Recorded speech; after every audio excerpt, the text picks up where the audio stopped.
오늘 우리에게 주신 하나님의 말씀은 신약성경 데살로니가 후서 3장 1절에서 5절까지 말씀입니다.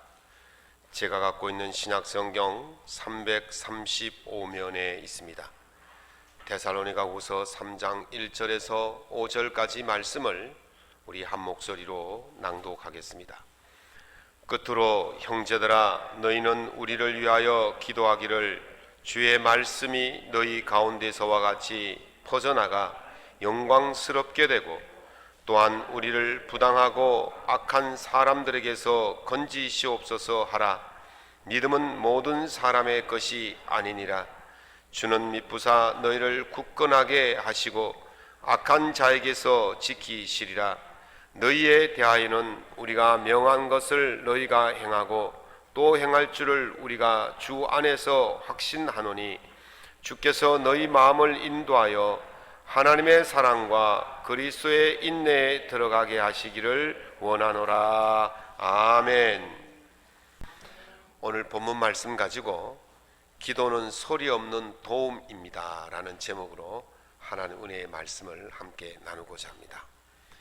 격양가라는 노래가 있습니다.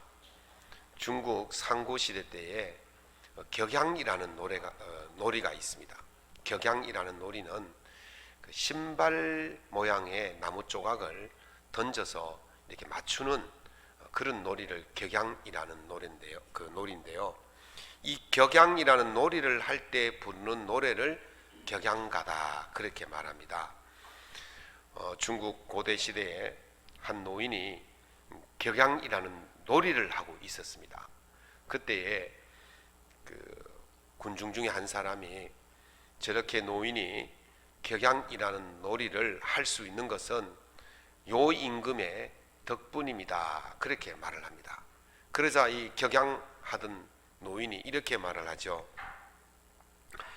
당신이 그런 말을 하는 까닭을 내가 모르겠소. 그러면서 노래를 부릅니다. 어떤 노래를 부르냐면, 해 뜨면 일하고 해 지면 쉬고, 우물 파서 물 마시고 밥 갈아 밥 먹고, 내 할 일 내가 하는데 거기 왜 임금이 끼어드느냐, 그런 노래였어요. 그 뒤부터는 이 격양이라는 놀이를 할 때마다 이 격양가를 이제 불렀다 그렇게 이제 고사에 나오고 있습니다. 내 할 일 내가 해서 먹고 사는데 이것이 왜 임금의 덕이냐, 그렇게 말할 수 있습니다. 당연한 이치 같습니다. 그러나 내 할 일 내가 해서도 못 먹고 내가 우물을 파는데도 내가 못 마신다면 그걸 누구를 탓하겠습니까? 백성들이 농사를 지어서 밥을 먹을 수 있게 하는 것, 우물을 파서 물을 마시게 하는 것, 아무것도 아닌 것처럼 보이지만 그 우물을 파서 물을 먹게 하고 밥 갈아서 양식을 삼을 수 있도록 기초가 되어주고 배경이 되어주는 힘이 있다는 것이죠. 그것이 바로 보이지 않는 손이 있기 때문에 그게 가능하다는 것입니다. 그래서 그 백성이 밥 갈아서 음식을 먹고 우물 파서 물을 마시게 하도록 도와주는 그 배경이 바로 임금이다 그렇게 말하는 거죠. 요 임금이라는 분이 있었는데, 그분은 임금이 되기 전에 100년, 된 후에 20년, 그래서 120년 동안 그 나라에 가뭄과 홍수가 와서 백성들의 삶이 굉장히 공공했습니다. 120년 동안 가뭄과 홍수가 오니까 백성들이 어떻게 살겠습니까? 그때 요 임금이 치수 사업을 했어요. 수로 사업을 잘 해가지고 그 가뭄과 홍수를 막아내어서 그 다음부터 백성들이 말 그대로 밭을 갈아서 자기가 음식을 먹고 우물을 파서 그 물을 마실 수 있는 그런 태평 성대가 된 것이죠. 그 이후로부터 요 임금을 성군이다 그렇게 칭송을 한 것입니다. 노자는 도덕경의 17장에서 태상부지유지라는 말을 했습니다. 가장 좋은 임금은 백성들의 눈에 안 띄는 임금이다 이렇게 말합니다. 백성들의 눈에 안 띄지만 백성들의 기초가 되어주고 배경이 되어줘서 백성들의 삶이 넉넉해지도록, 물을 마실 수 있고 양식을 먹을 수 있도록 보이지 않는 곳에서 배경과 기초가 되어지는 임금이 가장 좋은 임금이다 그렇게 이야기를 한 것이죠. 그 임금의 은덕은요 공기와 같아서, 이 공기는 사람들이 느낍니까? 공기 느껴집니까? 공기 안 느껴져요. 그냥 느껴지지 않지만은, 우리가 느끼지 못하지만 우리는 그 공기 때문에 살아가는 거예요. 그것처럼 임금의 은덕은 백성들이 그 은덕이다라고 느끼지 못하지만 백성들의 삶에 골고루 숨어 있어서, 스며들어서 백성들이 살아갈 수 있도록 만드는 것, 그게 바로 임금의 은덕이고 임금의 배경이고 기초다, 그렇게 이야기를 하는 것이죠. 저는 기도가 바로 그렇다고 봅니다. 우리가 누군가의 삶에 직접적으로 도움을 주지는 못해요. 임금이 직접적으로 백성들의 삶에 같이 밥 갈고 우물 파고 그렇게 하지는 못합니다. 그러나 백성들이 임금이 배경을 잘 해놓으면 우물 파면 물 먹고 밥 갈면 식량 먹고 그렇게 되도록 만드는 것처럼 기도가 바로 그런 역할을 하는 줄로 믿습니다. 우리가 누군가에게 직접 가서 어떤 도움을 줄 수는 없어요.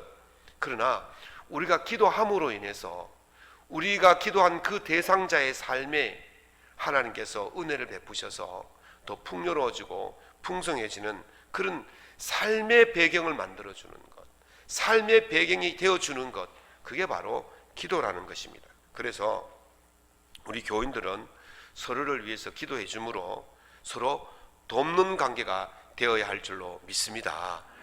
나의 기도는 누군가를 위한 기도이고 누군가의 기도는 나를 위한 기도이고, 그렇게 서로 기도로 협력할 때에 서로의 삶이 풍성하고 아름다운 삶이 되는 것입니다. 데살로니가 교회는요 신생교회입니다. 바울의 전도 사역을 도울 수 있는 그런 큰 힘이 없는 그런 교회입니다. 아직 자신 믿음 하나 지키는 것도 굉장히 힘들고 어려운 그 교회예요. 그래서 바울이 이 교회에 과도한 것을 요구하지 않습니다. 그들 몸 하나 지키는 것도 힘든, 그들의 믿음 하나 지키기 힘든 그들에게 무엇을 요구하겠습니까? 그렇지만 바울은 다만 그들에게 기도해달라고 요청하고 있습니다. 사랑하는 성도 여러분, 저를 위해서 기도해 주실 수는 있죠. 뭐 돈을 1,000만 원, 1억씩, 2억씩은 갖다 주지는 못해도 기도는 할 수 있잖아요. 얼마나 쉬운 일입니까? 세상에서 가장 쉬운 일이 뭐냐? 기도인 줄로 믿습니다. 그 너무너무 쉬운 일이. 제가 여러분에게 뭘 갖다 달라고 합니까? 기도만 해 주십시오. 바울의 심정이 그런 거예요. 기도 좀 해달라고. 그래서 기도는 소리 없는 협력인 줄로 믿습니다. 기도는요 소리 없는 협력이에요. 데살로니가 후서 3장 1절에 형제들아 너희는 우리를 위하여 기도하기를 주의 말씀이 너희 가운데서와 같이 퍼져나가 영광스럽게 되기를 위해서 기도해달라고 말합니다. 무엇을 나와 함께 물질을 투자해라, 나와 함께 전도하러 가자, 그렇게 말한 게 아니에요. 너희들이 주의 말씀을 받고 너희 가운데 말씀이 골고루 퍼져서 너희들이 예수를 믿게 된 것처럼, 복음의 역사가 일어나게 된 것처럼 너희들과 다른 지역에 있는 사람들에게도 우리가 복음을 전했을 때에 너희들이 있는 그 성령의 역사처럼 그들에게도 성령의 역사가 일어나기를 위해서 기도해달라고. 내가 복음을 전할 때에 이 복음이 막힘이 없이 잘 퍼져나갈 수 있도록 기도해달라고 지금 그 말을 하고 있는 것입니다. 데살로니가 교인들의 기도가 멀리 떨어져 있는 바울에게 들리겠습니까? 데살로니가 교인들의 기도하는 모습이 멀리 떨어져 있는 바울에게 보이겠습니까? 그러나 비록 바울이 보이지 않고 들리지 않는다 할지라도 기도는 살아있어서 역사하게 될 줄로 믿습니다. 내가 듣지 못한다고, 내가 보이지 않는다고 그 기도가 없어지는 게 아니에요. 오늘 내가 기도하는 것은, 누구를 위한 기도하는 것은 그 기도가 하나님께 상달되어지고 하나님은 그 기도를 들으시고 저기 지구의 반대편에 있는 사람이라 할지라도 하나님께서 그 기도대로 응답해 주실 줄로 믿습니다. 바울은 이것을 확신하고 있었어요. 기도의 능력을 확신하고 있었어요. 기도의 응답을 확신하고 있었어요. 기도는 반드시 이루어진다는 것을 확신하고 있었어요. 그래서 바울은 빌립보서 4장 6절 7절에서 말씀하시기를 아무것도 염려하지 말고 다만 모든 일에 기도와 간구로 하되 너희 구할 것을 감사함으로 하나님께 아뢰라. 그리하면 모든 지각에서 뛰어난 하나님의 평강이 너희의 마음과 생각을 그리스도 예수 안에서 지키시리라. 아멘. 염려가 사라지는 거예요. 왜 염려가 사라집니까? 왜 평화가 옵니까? 염려가 사라지기 때문에 평화가 오는 거예요. 왜 평화가 옵니까? 기도했기 때문인 줄로 믿습니다. 하나님께서 그 기도를 들어주셨기 때문에 우리의 염려가 사라지고 우리의 평강이 있게 되어지는 것입니다. 기도하면 반드시 응답될 줄로 믿습니다. 이 기도는요, 왜 응답되느냐? 예수님께서 약속하신 것이기 때문에 그렇습니다. 요한복음 16장 23절 보면 내가 진실로 진실로 너에게 이르노니 너희가 무엇이든지 아버지께 구하는 것을 내 이름으로 주시리라. 아멘. 예수의 이름으로 구하는 것 하나님께서 주시겠다고 약속해 주셨어요. 하나님의 약속이에요. 예수님의 약속이에요. 그러니까 기도는 반드시 이루어지는 것입니다. 우리가 이런 기도 응답의 확신을 가지고 누군가를 위해서 기도하면 상대의 일이 잘 풀리게 될 줄로 믿습니다. 그게 협력이잖아요. 상대방을 돕는다는 것은 무엇입니까? 상대방이 잘 되도록 하는 것이 돕는 거잖아요. 그러면 상대방이 잘 되도록 돕는 방법 중에 하나가 뭐냐면 바로 기도예요.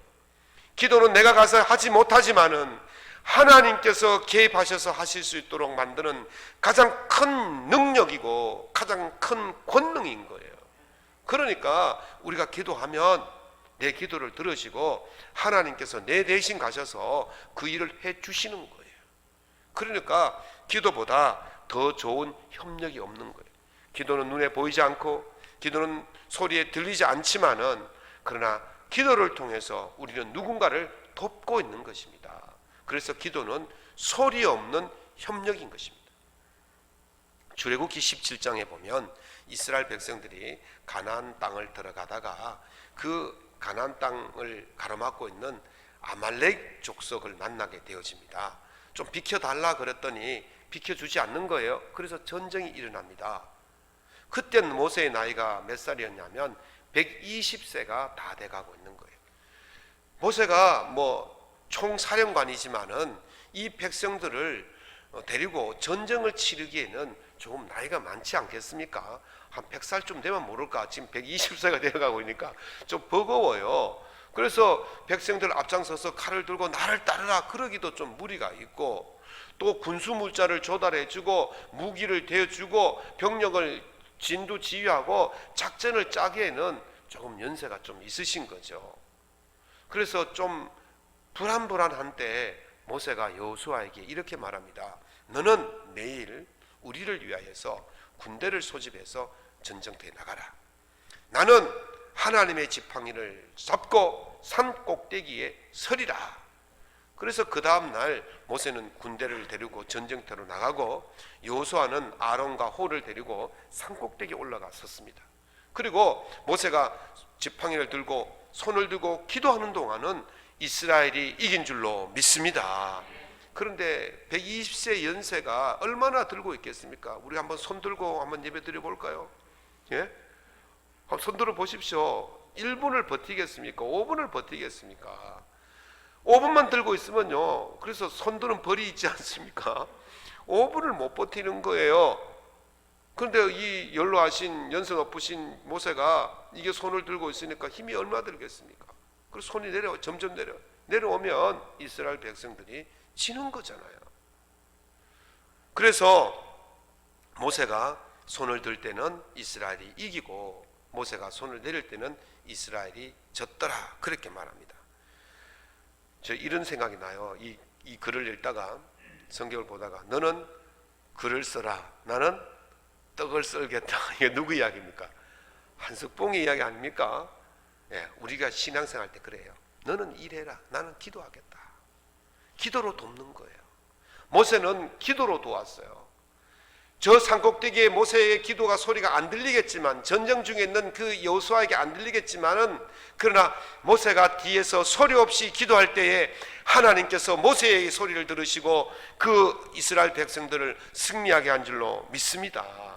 모세가 총사령관으로 뛴 것이 아니고 하나님께 우리 이스라엘의 형편을 알려주는 전령자로 뛰어다녔던 거예요. 그랬더니 하나님께서 그 기도를 들으시고 응답하신 줄로 믿습니다. 요란하게 협력하지 않았어요. 그렇게 시끄럽게 협력하지 않았어요. 조용히 기도하면서 그 여호수아를 도왔고 이스라엘 군대를 도운 것입니다. 사랑하는 성도 여러분, 여러분의 조용한 기도, 소리 없는 기도가 누군가에게는 가장 큰 힘이 될 줄로 믿습니다. 오늘 우리가 찬양했지 않습니까? 누군가 널 위하여 기도하니. 누군가가 기도한 그 기도 때문에 오늘 우리가 이 자리에 있는 거예요. 우리의 선배들이, 우리의 선조들이, 우리의 부모님들이, 우리의 동료들이, 우리 교우들이 서로를 위해서 기도한 그 힘 때문에 오늘 우리가 하나님의 은혜를 잊고 사는 줄로 믿습니다. 그래서 요란하게 하는 기도가 아니라 조용히 하는 기도를 하나님께서 보시는 거예요. 마태복음 6장 6절에 주님께서 말씀하시기를, 너는 기도할 때에 네 골방에 들어가 문을 닫고 은밀한 중에 계신 내 아버지께 기도하라. 은밀한 중에 보시는 내 아버지께서 갚으시리라. 아멘. 조용한 기도로 협력이 된다는 거예요. 기도는 요란하지 않지만 반드시 하나님의 도움의 손길을 이끌어낼 줄로 믿습니다. 누군가를 기도한다면 그거는 소리 없는 협력입니다. 우리가 누군가를 위해서 기도하는 것을 아무도 모를 수 있어요. 그러나 오른손이 하는 일을 왼손이 모르게 하는 것이 주님의 가르침 아닙니까? 우리가 누군가를 위해서 몰라줘도 괜찮아요. 누가 아무도 내가 기도하는 것을 몰라줘도 하나님은 보고 계신 줄로 믿습니다. 그래서 하나님께서 그 기도를 들으시고 은밀한 중에 보시는 하나님께서 갚으시는 거예요. 기도는 아무도 모르게 돕는 방법입니다. 그래서 바울은 비록 보이지 않지만 내가 주야로 심히 간구한다, 그렇게 말합니다. 사랑하는 성도 여러분, 누군가를 위해서 주야로 심히 기도하셔서 누군가에게 협력이 되는 그런 좋은 관계를 만들어 갈 수 있기를 예수님의 이름으로 축원합니다. 두 번째는 기도는요, 소리 없는 배려입니다. 다살로니가후서 3장 2절입니다. 우리를 부당하고 악한 사람들에게서 건지시옵소서, 그렇게 기도하라고 말씀하고 있습니다. 기도하는 대상자의 형편을 살피라는 거예요. 교인 한 분이, 제가 이제 아침마다 우리 교우들에게 묵상 편지를 보내주지 않습니까? 그런데 거기 보면 이제 답장이 다 올라와요. 안 올라오신 분들도 계신데, 답장이 다 올라오는데 보통 그냥 아멘 뭐 이렇게 정도 올라오는데, 한 분이 좀 길게 쓰셨더라고요. 이렇게 썼습니다. 어려움이 생길 때마다 해결책을 내려주시는 주님 감사합니다.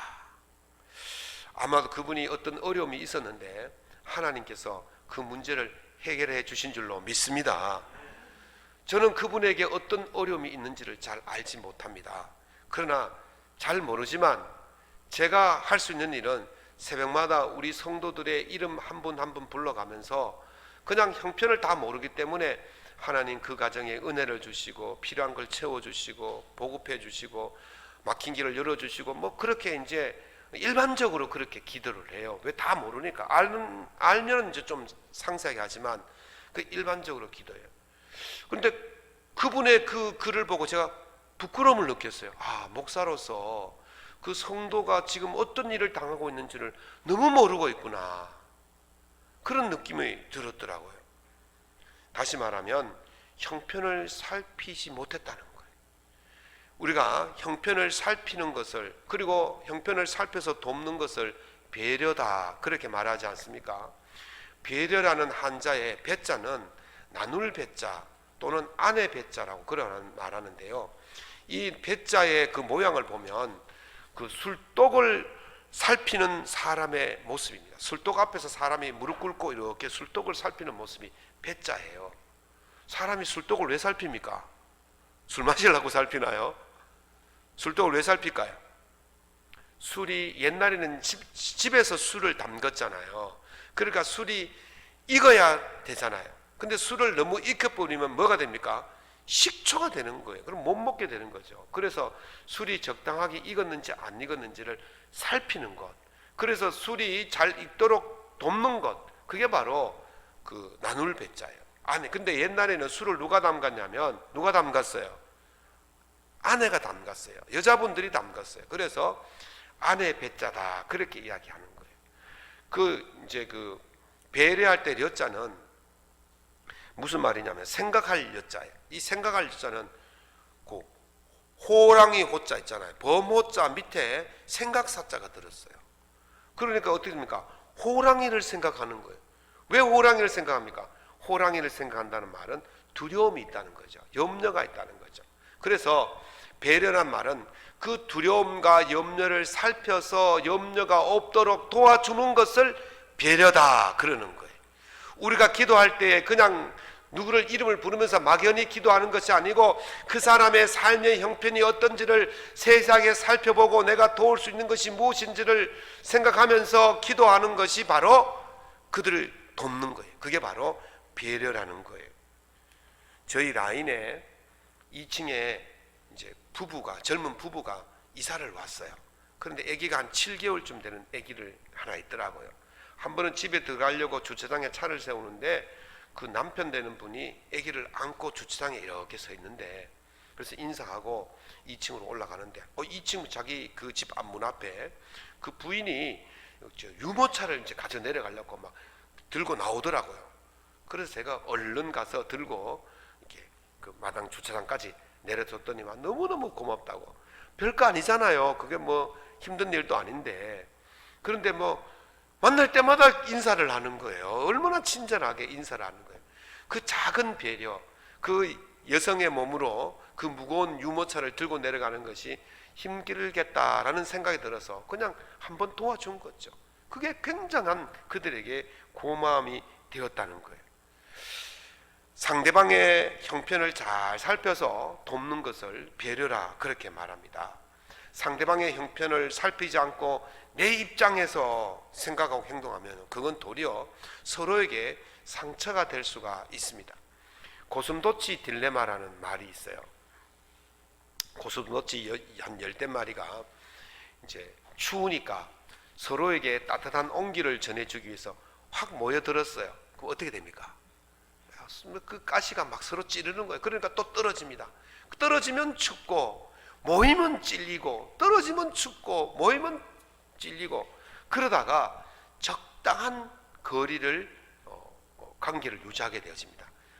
떨어져도 안 춥고 붙어도 안 찔리는 그 유지를 하게 되어지는 거죠. 그걸 바로 고슴도치 딜레마다, 그렇게 말합니다. 우리가 누군가를 배려할 때도 뭐 무턱대고 막 하다 보면 도리어 그게 상처가 될 수가 있는 거예요. 그래서 그 상처를 주지 않고 적당한 거리에서 도울 수 있는 방법이 있는 게, 그게 뭐냐, 바로 기도라는 거예요. 그냥 눈앞에 드러내놓고 하면 막 자존심 상할 수도 있고 상처를 받을 수도 있잖아요. 그러나 기도는 내가 직접적으로 그를 돕지 않지만은 하나님께서 우회적으로 도울 수 있도록 방법이 바로 기도인 거예요. 그 대신에 우리가 어떻게 됩니까? 그 사람의 상태를, 형편을 잘 살피는 모습이 있어야 되는 것입니다. 초대교회의 부흥의 모습을 사도행전 곳곳에서 보여주고 있는데, 특별히 사도행전 2장에 보면 47절에 이런 말씀이 있습니다. 하나님을 찬미하며 또 온 백성에게 칭송을 받으니 주께서 구원받는 사람을 날마다 더하게 하시니라. 아멘. 그런데 그 칭송의 이유가 뭐냐면 그 앞에 각 사람의 필요를 따라 나눠주고 그랬어요. 그러나 서로의 형편을 알고 있었다는 거예요. 서로의 형편을 살폈다는 거예요. 그래서 아이고 저 사람이 저게 필요하겠구나 싶으면 그냥 갖다 놓는 거예요. 그럼 필요한 사람이 그것을 가져가는 거죠. 전에 보니까 뭐 누구나 가져갈 수 있는 냉장고가 있더라고요. 그 이제 지나가는 뭐 동네 주민들이 자기에게 이제 뭐 쓰고 남은 거나 또 먹고 남은 그런 양식들, 또 과일들, 이런 것들을 냉장고 안에 그냥 갖다 놔요. 이렇게. 그러면 또 그 동네 어떤 사람도 지나가다가 또 자기 필요한 거 또 꺼내가는 거고, 그렇게 서로 이렇게 직접 부딪히지는 않지만은 그렇게 서로 배려를 하고 필요를 따라 나눠줬더니 그 공동체가 얼마나 아름답겠습니까?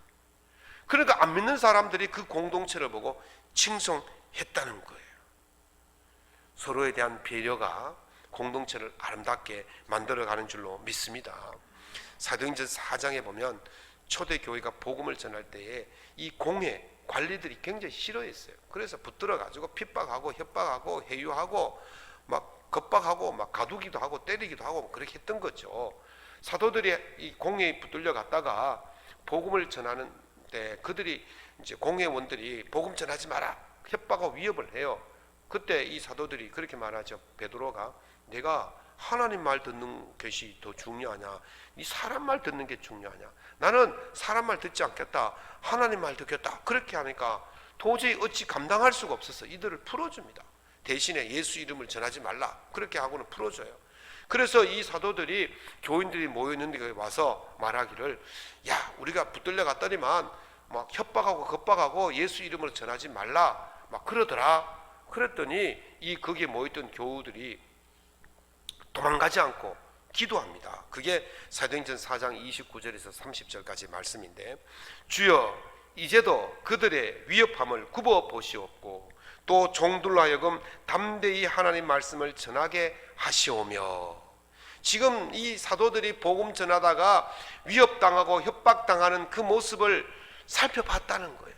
그래서 하나님께서 그들의 형편을 살펴주시고 그들의 복음이 전하는 것이 막힘이 없도록 잘 해주십시오. 그렇게 형편을 살펴서 기도하고 있은 모습을 볼 수가 있습니다. 교회는요, 사도들이 겪고 있는 그 모습을 살폈습니다. 교회는 사도들이 겪을 그 고초를 살폈습니다. 앞으로 겪게 될 그 고초를 살피면서 하나님께서 그들을 지켜달라고 그렇게 기도한 것입니다. 기도 대상자의 형편을 살피지 않는다면 그런 기도가 나올 수가 없는 거예요.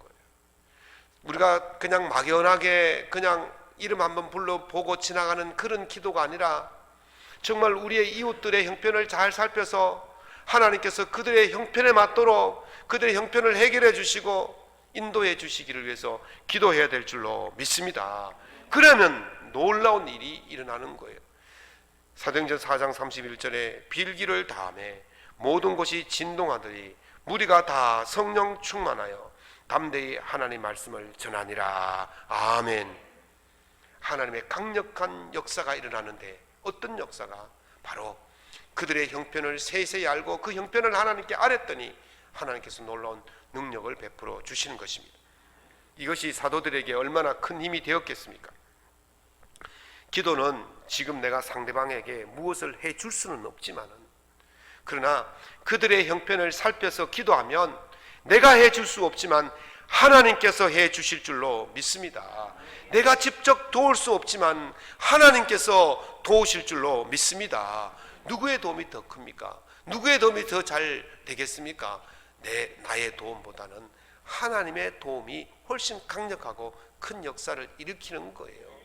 나의 도움은 시간적, 공간적, 물질적 제한을 받지만 하나님의 도움은 물질적, 시간적, 공간적 제약이 없는 줄로 믿습니다. 내가 지금 여기 기도하더라도 하나님께서 지구 반대편에 있는 사람을 위해서 하나님께서 도움을 주실 줄로 믿습니다. 이게 기도로 협력하는 것이고 이게 기도의 배려인 것입니다.